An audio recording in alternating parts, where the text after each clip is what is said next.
UP की राजनीति में एक पुरानी कहावत है, यहाँ लहरें चुनाव नहीं जिताती बल्कि समीकरण चुनाव जिताते हैं। 2027 की तैयारी शुरू हो चुकी है, लेकिन इस बार की लड़ाई चेहरों से ज्यादा गठबंधनों की है।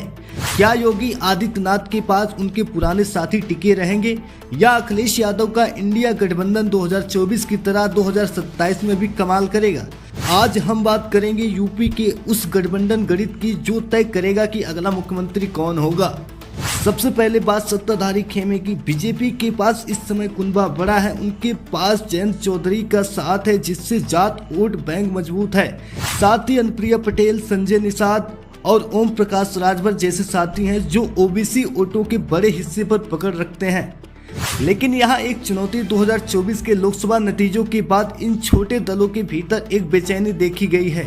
सीटों के बंटवारे और अपनी अहमियत को लेकर अक्सर बयानबाजी वायरल होती रहती है। क्या बीजेपी इन सभी को 2027 एक मंच पर रख पाएगी?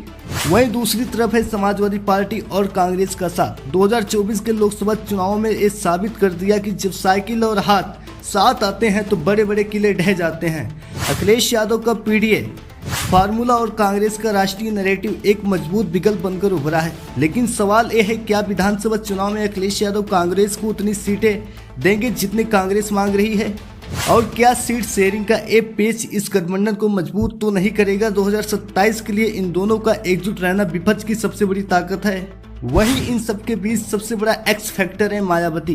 बीएसपी फिलहाल एक लो चलो की राह पर है, लेकिन राजनीति में कोई भी दरवाजा अस्थायी रूप से बंद नहीं होता है।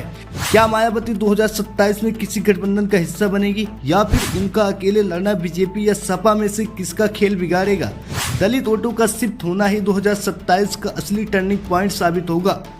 गठबंधन चाहे कोई भी हो, असली ताकत जनता के पास है। नेता हाथ मिला रहे हैं, समीकरण बनाए जा रहे हैं, लेकिन 2027 का ताज उसी के सिर पर सजेगा जिसके पास जमीन का मजबूत संगठन और सही तालमेल होगा।